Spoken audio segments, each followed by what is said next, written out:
اور مجمع میں گھبرا جاتے تھے, 4 لوگ اگر 2 تعریف کرتے تو بےحد پریشان ہوتے تھے کہ کہاں بات کریں. میرا تو یہ تجربہ, انہوں نے کہا لوگ ملنا چاہتے, ارے نہیں بھائی یہاں سے نکل چلے پیچھے. ایک جگہ میں مجھے کیا پتا تھا کہ میں سوچا یہ اسٹیج پہ آئے ہیں تو سامنے بیٹھیں گے اور پھر ان کو بلا لیں گے پہلے فنکشن. اب کہا نہیں میں سامنے تو نہیں بیٹھوں گا. میں کہا پھر کیا کریں, دوسرا کہا پیچھے باورچی خانہ تھا ہوٹل, میں یہاں بیٹھا رہوں گا اپنا گلاس بنا کے. نہیں تو پھر میں نے سوچا شاید پڑھنے کے وقت ہوگا. لیکن ویسے بھی دیکھا کہ عموماً سب کا تجربہ ہے, ظاہر آپ لوگوں کو زیادہ موقع ملا ہے تو مجھے تو تھوڑا دن موقع ان سے ملا. لیکن آپ صحیح کہہ رہے ہیں, یہاں پہ جہاں ہم ابھی بیٹھے ہیں یہاں بھی جب وہ کوئی چیزیں ہوتی تھی تو پرفارم کرنے کے بعد یا جو بھی ان کو بولنا ہوتا اس کے بعد یہاں نہیں بیٹھتے تھے, وہ آخری والی سیٹ دروازے کے قریب قریب اور وہیں سے بند کر جاتے تھے. نہیں یہاں تو پھر مجمع میں بیٹھ گئے تھے نا اپنے اسٹوڈنٹس کی وجہ سے کراچی میں. ویسے میں نے دیکھا کہ بہت ہی وہ کرتے تھے. ایک دفعہ سے ہوا کہ ہمارے ایک دفعہ آئے ہمارے یہاں تو اس دن پیر ایلیٹ ٹوڈو کی ڈیتھ ہو گئی تھی اسی دن, تو کسی جگہ لے کے جانا تھا تو حضرت ہماری دعوت ہوگی ساتھ میں, نہیں کہ ہم ساتھ وہاں انتظام نہیں ہے, وہاں اسلامی ماحول ہے لیکن لے کے چلتے تو ہم اپنے لے کر ساتھ جیسے چلتا. ہمارا میرا کتاب مرزا غنچہ جیسا والا تھا تو یہ بتا کہ 2 بیگ پئیں گے, زیادہ نہیں پئیں گے, اور سوڈا ضرور پئیں گے. اچھا ٹھیک ہے کوئی بات نہیں آپ تو وہ جو ہے وہ سوڈا ان کے لیے چاہیے, اس کے بغیر پانی میں کا تب سب آتے ہیں شہروں تو پانی سے پی لیتے ہیں, نہیں سوڈا چاہیے ہوتا ہے. تو انہوں نے بتایا کہ ابن انشا نے وہ غالب کے ایک شعر میں ترمیم کی. غالب کہنے کہ تیش بغیر مر نہ سکا وہ کا نصب سرگشتہ خمار رسوم و قیود تھا. تو کل انشا نے کہا نہیں غالب نے یہ تمہارے لیے کہا ہے کہ سوڈے بغیر پی نہ سکا.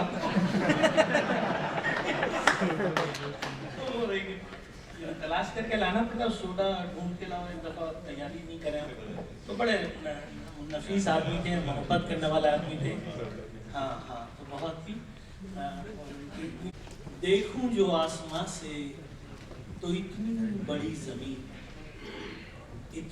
زمین پہ چھوٹا سا ایک شہر, چھوٹے سے ایک شہر میں سڑکوں کا ایک جال, سڑکوں کے جال میں چھپی ویران سی گلی, ویران گلی کے موڑ پہ تنہا سا ایک شجر, تنہا شجر کے سائے میں چھوٹا سا ایک مکان, چھوٹے سے ایک مکان میں کچی زمین کا صحن, کچی زمین کے صحن میں کھلتا ہوا گلاب, کھلتے ہوئے گلاب میں مہکا ہوا بدن, مہکے ہوئے بدن میں سمندر سا ایک دل.